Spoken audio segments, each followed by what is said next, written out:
And welcome. We are live. Everyone, how are you this evening? With Madam President of Rentals, Branka Stankovic. Hello, Hi, everyone. Branka. I'm great. Good. Guys and girls, Branka was awarded in the country as #1 property manager according to realestate.com.au. And it's very easy to get live a salesperson. That's right. A property manager, very hard. And Branka wants to share with you tonight her trials, tribulations, experience, shortcuts of what we've learnt in the rental market the last 16 weeks. She's actually got the most amount of notes that I've ever seen by doing a live, and it's a tribute to property management versus sales, where salespeople balls it and a property manager is very well equipped. You know how you asked me once what you do here, Branka, in a Novak? Yep. And my answer always was, I can do anything. I can work on reception. I can do leasing. I can do accounts. I can do property management, but I cannot do sales. Yes, I remember that. I think, and I did try all these other avenues in a real estate, but not sales. Not sales. How long in property management now? Oh, I started first in leasing, then I was in the property management for a year. Yep. And then I went to accounts and stayed there for 3 years. And Yes. now is 6 years, over 6 years in a property management. Yeah. And I wouldn't change. and you've Really, learned, I wouldn't change. wouldn't change a thing. No. What do you want to talk about tonight? Oh, in the property management, we can talk about everything and anything, but 2020 is very challenging year. Yep. I believe for every business, not just in real estate, and in every avenue of real estate, and for whole world, not just for Australia. We waited for 2020 and thought it's going to be best year, but it started with fire, then started with flood, and now with pandemic. And we are already half a year, and we are still acting in a surviving mode and not knowing what to expect till end of this year. Yep. But Feels like we're in God's hands a little bit. not sure what's happening, but it is reality. It's reality. But one thing we all learn through this, and we learn what is essential and what is most important for us: food, shelter, and surrounding ourselves with supportive people. Thanks to supportive people supporting our business, we have survived, and we have kept our door open for all our clients, all our tenants, owners, vendors, buyers, and we will keep our doors open in the future, and as much as we can, as long as our community is supporting us. And we always say, please support our community, please buy food in the local shops. Local. That's right, because most of us in Novak are local people as well, and most of us lives here. Yep. Around here. Yeah, that's what I wanted to say. And if you are tenant, if you are owner or vendor, we are here to support you, to protect you, your assets, and to guide you to find suitable home. So Branka, just some short, sharp questions that I know that we're getting asked most by landlords out there. It seems that there has been a trend for landlords to accommodate tenants and reduce rents. How have you and the team been doing that? Has it been systematic where you've gone across all properties and said that's the percentage for 12 weeks? Has it been case by case? Is there a wrong? Is there a right? It's not. It's just supporting each other. And I have to tell you, I already told this story before. I had my owner calling me, and because we usually say landlord and all that, and he said to me, please don't call me landlord. When you say landlord, it means I am some big person who is sitting on a barrel full of money and not sharing with anyone. Yeah, no. A lord.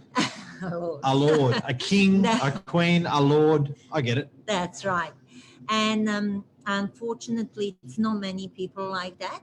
Most of our owners are investors who invested their money and are trying to survive and to pay their mortgages and protect their assets as much as they can.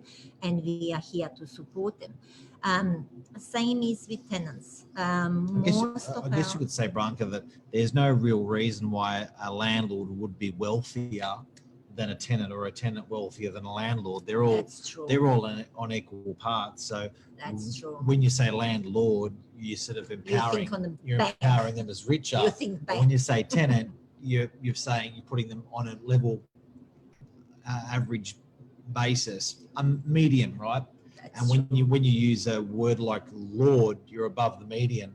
So yeah, it's pretty clever. As an industry, we should probably be looking at that, because your tenants are just as powerful as your landlords. They're people. That's right. Interesting. That's interesting. right. Interesting. That's right. But we are mediating between owners and tenants and helping each other as much as is possible. There is a rental deferral. There is a rental reduction where is possible. Same what government announced for everyone. That's what we are doing. Yep. So no standard. There's been no standard across the board for tenants. It's not, because it's depend of the property, depend of owner's status, depend of tenant status, and that's how it is. If I could be broad stroked with it, we manage 15 to 1600 landlords, 15 to 1600 tenants, of which there's husband, wives, and partners and things like that. So there's probably 5,000 people we're dealing with here. What's been the average amount of rent that you've discounted, if you had to? Well, let me ask you this way. Out of those 1,500, how many got a discount? Not many, thanks to government keeping job seekers and job keepers. JobKeeper. That's interesting. You got a number? Our tenants know what is essential, and they know that they need to pay for their food and their shelters. 50 tenants? 100 tenants? Maybe up to 50. That's a maximum. So we're sitting at 50. We're less than we're way less than 5% even. That's right. Which is an interesting number. That's an interesting number. So guys and girls, that's a great number. Now, the amount of money those 5% got a discount of, were they at half rent? Were they at 20% off rent? No, it's just a small percentage. Very small percentage. Example, if you're talking about a property that is over $1,000 per week, yes, it would be that comes just under my head's very big on the film, Branka. I just realised my head's oversized. Yeah, sorry. It's just over 1,000. What would be just like a 10%? That is about 10% off on the rent. That's right. All right, so 10% off the rent was about the number, only for about 5% of our tenants. Yes. How long did they get this discount for? Most it was 2 to 3 months, and that's all. Because lots of people actually changed, they adjusted. I had the tenants who lost a job and they say, I cannot pay now. Can I have a rent reduction? This is what I can pay for 2 months. But then after months, they came back and say, hey, I got a job in another industry and I can pay and I would like to stay in my property. What is great. And this is amazing. That's what I personally like about people, good people, honest people. You know, they are not using this situation and they're not benefiting. No, and they're not benefiting from it. What is amazing. Well, something that's come out of COVID, what I've realised is we've developed a point system with tenants or a grade system with tenants, where I think that if you were fortunate to be consistently unaffected with your rental payments, I can't help but to think that a landlord's going to treat those tenants as a class 1 or a grade A tenant. So when they move out of a property in 2 or 3 or 5 or 1 year's time, I think a landlord would say, what do their rental payments look like? Yep. Now, technically they can't make a decision on that, just like a bank can't make a decision if you ask for a mortgage deferment, but I'm sure it actually helps. So would you agree? Yep. Yeah. That's true. That's true because we're treading on dangerous waters, guys. That's right. You can say that you're great tenant, that you're not doing anything wrong, that actually your real estate agent didn't like you or whatever, but then your ledger speaks for you. Yeah. And ledger's not. The ledger doesn't lie. That's right. So at the end of the day, your ledger's going to go into the hands of your new agent, maybe even a bank to get a loan. That's right. And the ledger looks sexy. It's clean. And you look as a tenant sexy. Problem.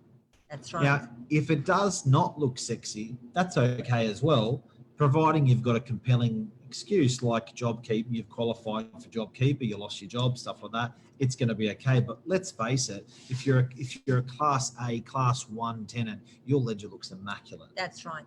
That's right. And the pattern of your payments is there. You know, you can say that you had a problem with job, you lost a job or whatever. There is again a pattern if you are paying constantly same amount or not. You know, you cannot blame and say, oh, I didn't have a job and you're not paying anything, because we all know that there is a JobKeeper or job seeker. It is government help there, and then you can pay something. Okay. Now, if you've just tuned in, guys and girls, most experienced property manager, one of the most experienced property managers in the country right here at Novak, Branka Stankovic. If you've got any questions, shoot them out. I'm going to read them and ask Branka for you live. If there's anything that's popping in your head or bugging you with that rental market. Branka, with what's been happening with rentals in that period, what's your biggest takeaway of what you've learned as a career property manager? What is the sort of, what's the lesson out of all this? It's just to work with people. Communication.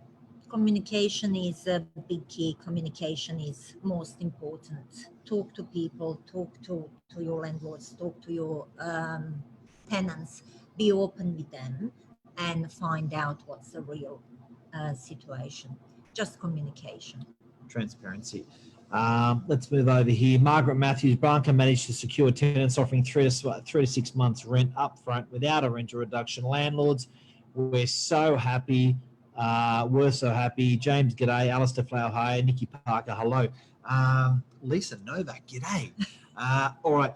Now, it does seem that in the industry,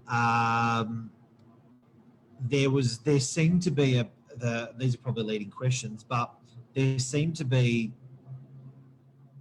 a way that the industry, like something that I noticed about JobKeeper with the government is it sort of was a bit of a shotgun effect where a lot of people benefited that didn't particularly, fields or didn't, they qualified, but they didn't really, they may be getting a part-time job. Next thing you know, they're getting $750 a week. Sorry, permanent part-time job. Next thing you know, they're getting $750 a week. With rental payments, Do you feel that was like, was it fairly done as an industry? Did you feel like the government sort of covered that well? Because I not this particular part, I won't make a comment, but I think our government's done a great job at managing through COVID and the epidemic and you know, doing it really quick. But with residential rentals, do you think it could have been handled, if you had your time again, would you handle it any differently? Do you think that, or should the government have? You know what? I'm as you know, English is my second language, and now I didn't realise. No, I know. You've got an accent. So I thought that's a DY accent. So, and when the government came out and said about a moratorium, about a deferral, about all these things, Yes. and then when you are watching that all as a just ordinary citizen, yeah, you know, that's a big words that is being used, and I don't think this is what we find out. Yep. In the industry, people didn't understand what that actually means. You know, and I do understand that, you know, and like if you take me and Cleo next to each other, another property manager, Yep. Cleo will understand that straight away, no problem. She can translate that to you in any ways, you know. But as I said, I'm English is my second language. I had to think what really that mean and where I stand with that. Yeah. You know, with all that words, and it's the same with our tenants. You know, lots of them because a lot of immigrants, DY, you know, they really struggled. So they looked to newspapers. Yeah. Friends, that's right. And you know, everyone translated things differently. Yeah, wow. You know, and some of them say, oh, don't worry, this is a moratorium, you don't need to worry, you cannot pay your rent. Stop paying your rent. Yeah, they cannot kick you out, it's fine, you know, because government said, I saw on TV. Yeah. You know, but then when you translate that, really what government said, how they said it, you know, oh, a landlord can do this, landlord can do that, they can have a land tax reduction, they can have some benefits from a government on their bills and things like that, and tenants are asking why they're not passing that on us. Like if my landlord can have some benefit not paying his bills or not paying his mortgage, why is that not passed to me? Yeah. But then actually when you really hear how bank said, and what it's saying is actually capitalizing the interest. Well, the banks didn't give away 1 red cent. That's right. Landlords did. That's right. And then, but when you hear all this on the beginning, you know, you think, oh, okay, I cannot pay 6 months rent because my landlord is not paying a mortgage. It's okay. Okay. So I think that's the only, everything else government done great. I cannot say, you know, supporting all citizens and everything. It's great, but that, I think just that communication, how they communicated that, they couldn't use it a little bit different very interesting explanation. Very interesting. Now, question I got for you: commercial, residential, different.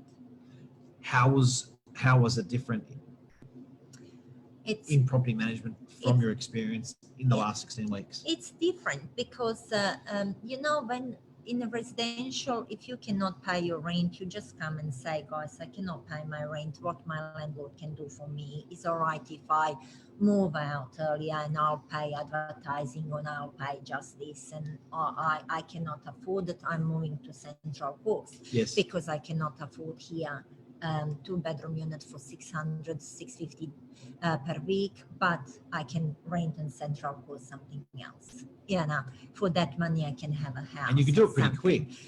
That's right. Bang, bang. Yeah. One weekend to the next, you moved. Yeah, you just have to call New South Wales Services, change your driver's license address, you know, call a bank and change address, and that's it. Yep. Off you go.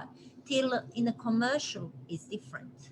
it's a businesses, it's a name, it's a whole life of some people. You know, some restaurants are there for 10, 15, 20 years. And their doors are shut. Businesses owned by whole families, Yeah. you know, from generations and generations, and then suddenly doors are closed.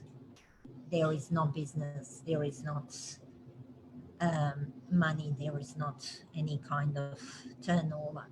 You know, they cannot just close and disappear and open somewhere else. You know, Yeah. it's not possible. With your tenant profiles and your landlord profiles, who were the most successful out of these transactions? So I'll give you an example. Is there a type of tenant that you thought, what a clever tenant, what a great way they approach this situation, they got the most out of this? I'm going to ask you the same question with the landlord in a second, but with the tenant, what was the best conduct or way that a tenant held themselves and their dealings with the landlord? Again, it is communication with landlord, and find out how they can support each other and what they can do for each other. You know, we have a landlords who they can afford to give to their commercial tenants or a month, 2 months, or 3 months rent period free. Yeah. You know, or to do to have a look what's their turnover and do the rent reduction on their loss. That's with commercial tenants. With the residentials, again, if you have a long-term tenant who is at the property looking after place and paying rent on time and has been great, of course landlord will help as much as can. So length helped a little bit, how long they've been at the property for, one, loyalty with landlords. That's right. Let's see what other questions we've got here tonight. Kidley Winks. Has g'day to you. Jet, g'day to you. Ty, g'day to you. Tendril Liquor, g'day. Vanessa, how are you? Fabulous Cleaning. Fort Media Shad, how are you, buddy? Wow, big audience tonight on Insta. And that's it. Okay, great. So Branka, on finishing up, what's going to happen this year? What's going to happen with rentals this year? What's your punt? We will survive. Says the survivor. That's right. And if you take in consideration that in April, when we thought that is worst month in a pandemic way, when people was all in a panic, don't know what to do, what is next, is this gonna stay, for how long it will stay, is this just something that will be for a week or so and then everything will be normal and back to normal. From April till today, we rented 183 properties, and that's a fact. April, May, June, that's a 3 months, 183 property. Shit. And I'm not making up. That's you printed it. I printed out. We rented 183 residential properties. That's right. It's been busy. So a real obvious question or an answer that you've just given is shit getting rented out? Is stuff actually getting rented, or is stuff vacant? Are landlords dealing with vacant properties? It sounds like they're not at Novak. It sounds like that number of 80. Well, you know what? No one's really got a reference of what 183 means. I do. Yeah. So can you give us an example? Is that a high number? Is that a low number? That's, to me, that's 60 properties a month. Yeah. Is that big? It's a great number. It's a great number. We got lots of new managements. The landlords were managing themselves, and they needed the help of professionals. Interesting one. Yeah. I love that one. So a lot of landlords. I'm touching very. A lot of landlords came home to daddy. A lot of landlords came home. So that's good. So we onboarded a lot of landlords. That's right. That's right. Then also tenants that haven't been on lease, fixed lease term, they cannot pay current rent that they are going, they downsizing, they're changing. And then, yeah, that's another number that we got. Yep. Not just the new properties, also tenants on a continuation lease, changing, going to smaller properties, downsizing. And even some going to bigger properties. Some were working from home, so they wanted more of a home. That's right, because that's again lifestyle changed, and we have not need to rent offices anymore if we can have an office at home. Yeah, that's a great number. So that's a pumping number, guys. So anyone out there wants to know if properties are not getting rented? No, they're all getting rented fast. It's been an explosive 3 months for us in terms of the amount of properties that we've leased. Absolutely explosive. What about the amount they're getting leased for? They're good. If we having 2-bedroom units between 500 to 700. Yep. Of course, it depends. You have a 2-bedroom with 1 bathroom and a car space. You have a 2-bedroom with 2 bathrooms and 2 car space or lock-up garage and all that.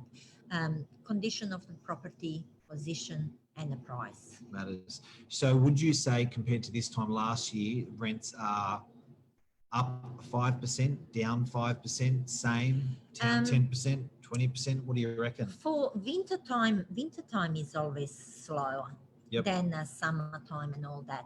In this beaches. Time, that's right. In this time, winter time, it shows that it's great, but price is a little bit lower than what was the last year. But then vacancy is less. Okay. And that's where you get. If you have a property vacant for 3 weeks, doesn't matter if you're renting and waiting to get $600, you're not going to get it. You cannot recruit it. Okay. Have vacancies been a problem through COVID? No. We proved that it's not. We have a great team. We have dedicated people, that working in this industry, and as everyone knows, we are most awarded agency in Australia, thanks to all our clients that trusted us and supported us through all these years, and our dedication has been proven through awards achieved by our staff. We have Lisa Novak just won Innovative Woman of the Year. Lucky you. Hey, lucky me. I got a fresh wife every day. She's brand new. That's right. Almost like a new wife. Innovative. She innovates every day. You never know. She has a shower every day. Yeah. Then we have a best sales agent, Angelo Gutsios, number 1 in DY. Hey, how's this for a figure? Sydney CBD, 400 sales. DY, 500 sales the last 12 months. You see? DY is bigger than the Sydney CBD with volume of unit sales. And Angelo Gutsios, number 1. DY is going to be very soon city. It is, or it is, with volumes that already is. That's right. Myself, as a property manager of the year as well.